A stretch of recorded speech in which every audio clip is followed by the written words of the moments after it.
नमस्कार और स्वागत है। हर बार की तरह हम आपके लिए लेकर आए हैं एक शानदार टॉपिक जिसे कहा जाता है मॉड्यूलर इक्वेशन। दोस्तों, अलजेब्रिक इक्वेशन जैसे 2x = 3y इन सब को आपने सॉल्व किया होगा और आपको सॉल्व करना आता होगा। लेकिन आज हम जो टॉपिक सीखने जा रहे हैं, जिस पे हमारी चर्चा होगी, वो ये होगी कि मॉड्यूलर इक्वेशन जिनमें मॉड इन्वॉल्व होता है उसको कैसे सॉल्व किया जा सकता है। जैसे कि 3x कॉन्ग्रुएंट टू 4 mod 5, ठीक है। तो ये इक्वेशन अगर है तो हमारा क्या सल्यूशन होगा, यानी हमें x को पाना है। तो दोस्तों, उसी तरह अलजेब्रिक इक्वेशंस की तरह ही अगर हम इसे करने की कोशिश करें 4/3 mod 5, तो ये जो आंसर आने वाला है वो बहुत ही गलत आएगा, क्योंकि हमारा जो है मोड जो है वो हमेशा इंटीजर में ही वैल्यू देता है।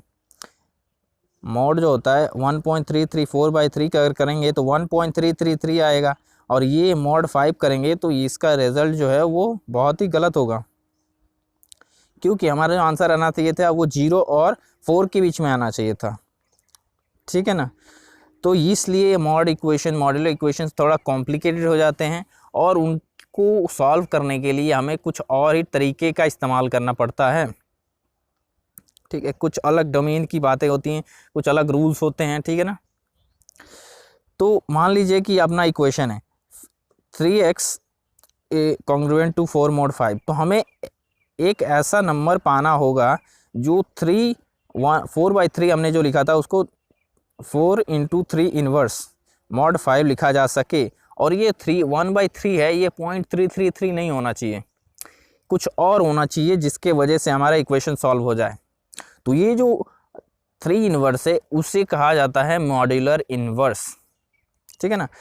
एक नया टर्म आता है कि ये जो मैथमेटिकल इन्वर्स होता है 1/3 = 0.3, ये उसके बराबर नहीं होता है, बल्कि एक अलग तरह का इन्वर्स होता है जिसे मॉड्यूलर इन्वर्स कहा जाता है।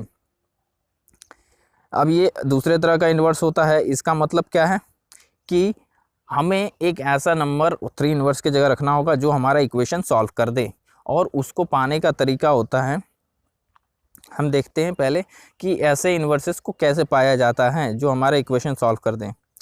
तो हमने जैसे कहा कि ऐसे इक्वेशंस को क्या कहता है, मॉड्यूलर इन्वर्स कहा जाता है, ऐसे नंबर्स को जो इस तरह के प्रॉब्लम में आते हैं। तो मान लीजिए कि आपको 11 इन्वर्स पाना है, यहाँ पे 3 इन्वर्स नहीं पाएंगे, 3 इन्वर्स बाद में देखते हैं, आपको 11 इन्वर्स mod 5 में पाना है, ठीक है ना। तो उसका मतलब ये होगा कि उसका फिजिकल सिग्निफिकेंस ये होगा कि 11y = 1, और ये जैसे कि हमारा जो नॉर्मल होता है, नॉर्मल इन्वर्स होता है 3 × 1/3, क्या करेंगे 1 आना चाहिए। उसी तरह से यहाँ पे जो इन्वर्सेस होते हैं मॉड्यूलर इन्वर्स, वो भी 1 ही देते हैं। अगर वो मल्टीप्लाई करें, जैसे देख पा रहे हो कि 11 का इन्वर्स चाहिए तो 11 × y, ठीक है ना। अगर y मान लेते हैं इन्वर्स है तो 11 × y क्या आएगा, 1 ही आएगा इन mod 5। ये एक्स्ट्रा जो चीज़ होता है वो उसमें जुड़ जाता है कि mod 26 जो है वो उसमें होना चाहिए, mod आ जाता है बीच में, 11y कॉन्ग्रुएंट टू 1 mod 26। अब इस इक्वेशन को हम क्या कर सकते हैं, लिख सकते हैं 11y = 26k + 1, ठीक है ना। इस इक्वेशन को ऐसा लिखा जा सकता है, और अगर ऐसा लिखा जा सकता है तो ये अपना हो जाएगा डाइफेंटाइन इक्वेशन। और डाइफेंटाइन इक्वेशंस को सॉल्व करना, लीनियर डाइफेंटाइन इक्वेशन को सॉल्व करना हमने सीखा है। अगर दोस्तों आपको डाइफेंटाइन इक्वेशन सॉल्व करना नहीं आता तो आप मेरा एक वीडियो देख लीजिए डाइफेंटाइन इक्वेशन के ऊपर, उस पर मैंने बनाया हुआ है वीडियो, ठीक है ना। अब यहाँ पे आ जाता है अपना डाइफेंटाइन इक्वेशन सॉल्व करना है 11 और y के और 11 और 26 के लिए। तो 26 बड़ा है तो 26 = 11 × 2 + 4, और 11 को लिखा जा सकता है फिर से ये जो 4 × 2 + 3, और 4 को लिखा जा सकता है 3 × 1 + 1। अब इसका इस्तेमाल करके हम दोस्तों क्या कर सकते हैं कि इसको रिवर्स इंजीनियरिंग करेंगे और हमें 11 और 26 को बचा लेना है और एक इक्वेशन लिखना है इन तीनों का इस्तेमाल करके।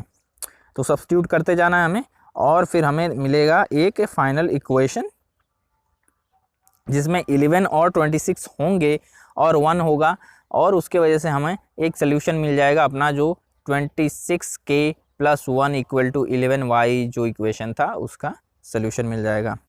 तो इस तरह से आप देख पा रहे होंगे कि 11 का मॉड 26 इन्वर्स हो जाएगा -7। अब हमारा जो ओरिजिनल प्रॉब्लम था 3x is congruent to 4 mod 5, उसको लिख सकते हैं x congruent to 4 × 3 inverse mod 5, ठीक है ना। तो अब ये 3 इन्वर्स mod 5 पाना होगा, तो वही तरीका हम अप्लाई करेंगे। तो हमारा 3 इन्वर्स क्या है ये हमें जानना है। 3 इन्वर्स जो है हमारा 2 आ जाएगा, आप करके देख सकते हैं। चलिए कर लेते हैं, इसको भी देख लेते हैं कि 3 इन्वर्स को कैसे पाएंगे हम। यहाँ पे मॉड्यूलर इन्वर्स की बात हो रही है, तो 5 को हम लिख सकते हैं 3 × 1 + 2, 2 को लिख सकते हैं इस तरह से। और इसको जब सब्स्टिट्यूट करेंगे हम फिर से एक दूसरे में, तो हम इस तरह का इक्वेशन लिख सकते हैं 1 + 5 × 1 = 3 × 2, इन दोनों इक्वेशंस का इस्तेमाल करके। तो हम देख पा रहे होंगे कि जो 5 के साथ जो मल्टीप्लाइड है वो क्या है, 1 है, और 3 के साथ जो मल्टीप्लाइड है वो 2 है। और इसका इक्वेशन फॉर्म में लिखें तो 3y = 1 mod 5 का ये सोल्यूशन है। तो हमारा जो सोल्यूशन है y के जगह पे हमारा है यहाँ पे 2, तो 2 हमारा हो जाता है इन्वर्स। अब हम 3 इन्वर्स की जगह 2 लिख सकते हैं, और आ जाएगा 4 × 8 4 × 2 और mod 5, और 8 = यहाँ पे 8 का mod 5 लेंगे तो आ जाएगा 3 mod 5। और 3 mod 5 क्या होता है हमको पता है कि ये 3 mod 5 होता है 3। तो हमने सॉल्व कर लिया इक्वेशन। यानी यहाँ पे जो क्रिटिकल स्टेप है, जो सबसे इम्पॉर्टेंट स्टेप है वो ये है कि हमें इन्वर्स पाना होगा, ठीक है ना। इन्वर्स पाना अगर आपको नहीं आता तो आप मॉड्यूलर इक्वेशन सॉल्व करने में बहुत ज़्यादा डिफ़िकल्टी होने वाली है।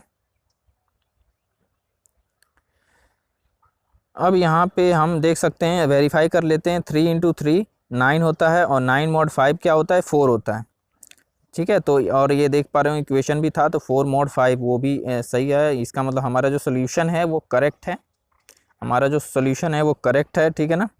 तो इस तरह से हमने सीखा कि कैसे मॉड इक्वेशंस को सॉल्व करते हैं। इसमें जो स्टेप है वो है, आपको रिमेंबर याद रखना है कि आपको इन्वर्स पाना है, मॉड्यूलर इन्वर्स, उसके बाद से प्रॉब्लम आसान हो जाएगी।